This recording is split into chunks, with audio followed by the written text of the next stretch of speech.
আমার নতুন একটি ভিডিওতে সবাইকে অনেক অনেক ওয়েলকাম। আশা করি সবাই ভালো আছেন আর আমিও ভালো আছি। আজ বৃহস্পতিবার, সকালে ঘুম থেকে উঠে স্নান সেরে আগে লক্ষ্মী পুজো করলাম, তারপরে এখন এসছি রান্নাঘরে। অনেক দিন পনির রান্না হয় না আমাদের, আর পনির রিভুর খুব পছন্দের, তো ভাবলাম আজকে একটু পনিরের তরকারি রান্না করি। ওর বাবা নেই, বর্ধমান গেছে অফিসের কাজে। ওর বাবা আবার পনিরটা একদমই ভালোবাসে না খেতে, তাই ভাবলাম পনির রান্না করার জন্য আজকের থেকে ভালো দিন আর হবে না। তো সেই জন্য রান্নাটা বসিয়ে দিয়েছি। পনিরগুলো অল্প করে ভেজে নিয়ে একটু উষ্ণ উষ্ণ গরম জলের মধ্যে দিয়ে রাখলাম, যাতে বেশ সফট থাকে পনিরটা। তারপরে তেলের মধ্যে সাদা জিরে, তেজপাতা, শুকনো লঙ্কা ফোড়ন দিলাম, দিয়ে এবার দিয়ে দেবো কেটে রাখা আলুগুলোকে একটু ভালো করে এবার ভাজা করে নেব। রিভু স্কুল থেকে এসে যেই দেখবে আমি পনির রান্না করেছি, ওর একদম আনন্দে আত্মহারা। পনিরের গন্ধটাই খুব প্রিয় ওর। ও ঠিক বুঝতে পারে রান্নাঘরে আমি কি রান্না করছি, জানেন? মানে আমি যদি চিংড়ি মাছ রান্না করি, ওর চিংড়ি মাছ ভীষণ প্রিয়। ওর চিংড়ি মাছের গন্ধ শুকেই বুঝতে পেরে যাবে আজকে বেশ রান্নাটা খুব ভালো হয়েছে, তাহলে দুপুরবেলা লাঞ্চটা খুব ভালো করে হবে। কি বলবো, এইটুকুটুকু বাচ্চা সব বুঝে গেছে এখন থেকেই। তো আলুগুলো তো ভাজতে দিয়ে দিয়েছি, এবার এতে একটু নুন আর হলুদ দিয়ে দেবো, তাহলে রঙটাও সুন্দর লাগে, ভাজাটাও ভালোভাবে হয় আর সিদ্ধটাও ভালো হয় নুনটার জন্য। তো মোটামুটি 5 মিনিট হয়ে গেছে, এবার আমি ঢাকাটা খুলে নেব। আলুগুলো দেখুন মোটামুটি ভালো মতন ভাজা হয়ে গেছে। এখন আমি এতে আদা বাটা, কাঁচা লঙ্কা বাটা দিলাম, আর দিয়ে দেবো একটু এই যে নো গার্লিক নো অনিয়ন সসটা। এটাতে পেঁয়াজ রসুন নেই, নিরামিষ দিনে যে তরকারিপাতি রান্না করি তাতে আমি এই সসটা ব্যবহার করি। তরকারিতে রঙটাও ভালো হয়, স্বাদটাও ভালো হয়। আসলে টমেটো ঘরে নেই, এবার টমেটো এখন কোথা থেকে পাবো, তাই জন্য একটু সস দিয়েই কাজ চালিয়ে নিলাম। তবে তরকারিতে মনে হচ্ছে আজ তেলটা একটু বেশি হবে, একটু বেশি বোধহয় পড়ে গেছে, ঠিক বুঝতে পারিনি। আমি খুব একটা তেল দিই না তরকারিতে, মানে যতটা দরকার ততটুকুই দিই, কিন্তু আজ মনে হচ্ছে একটু বেশিই পড়ে গেছে।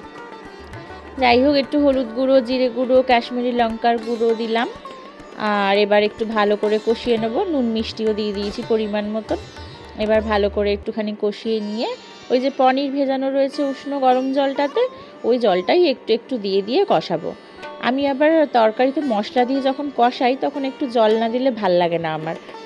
আর দেখেছি জল দিয়ে মশলাটা বেশ ভালো মতন কষাও হয়, আর মানে স্বাদটাও ভালো হয়, মশলাটা পুড়ে পুড়ে যায় না কষার সময়। তো সেই জন্য এইভাবেই কষাই আর কি আমি। যাই হোক, মশলাটা কষা হয়ে গেছে, এবার পনির আর ওই বাটির যে উষ্ণ গরম জলটা রয়েছে সেটা একসাথে মিশিয়ে দেব। মিশিয়ে তারপর এটা কিছুক্ষণের জন্য ঢাকা দিয়ে রাখবো।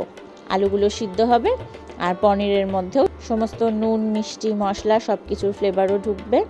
তো চলুন তাহলে তরকারিটা কিছুক্ষণের জন্য ঢাকা দিয়ে দিই, আর ওই দিকটায় গিয়ে ততক্ষণ দেখি রিভু স্কুল থেকে আসলো কি না।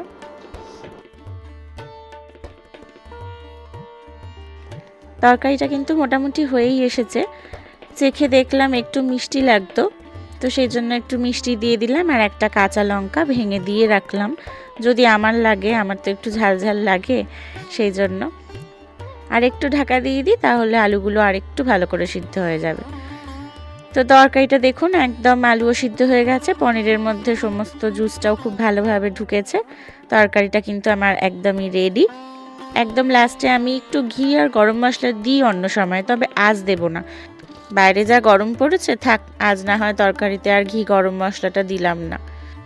তো আমার এই নিরামিষ দিনে পনিরের রেসিপিটা আপনাদের সাথে শেয়ার করলাম, কেমন লাগলো আপনারা কিন্তু অবশ্যই জানাবেন।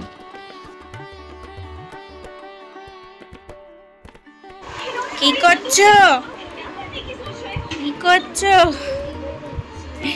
টিভি দেখছো?